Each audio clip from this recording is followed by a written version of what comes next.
We always want to drink beer out of a glass because beer has a sound to it, just like a taste, and beer is carbonated. And we need to release that carbonation into a glass.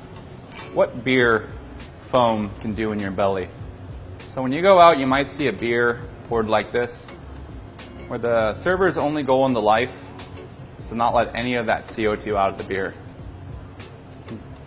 A couple things here. One, without that color foam, it's not really a beer. Two, I decided I'm going to order some nachos.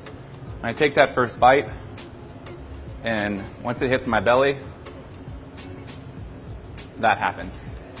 So there's about 2.5 bottles of CO2 in this beer that weren't released in the glass.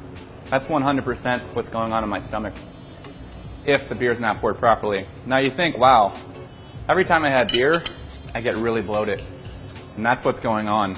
Or you can get a beer and you pour it down the side with vigor, and you're breaking that CO2 out. And granted, people say that looks like a lot of foam, but foam always turns into beer.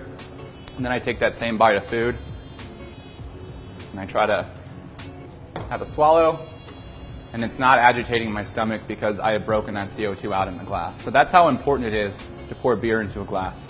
In this foam is where we're going to taste the sweetness of the malt and the bitterness of the hops, but really it's going to protect the integrity of that aroma that's underneath the foam through each sip.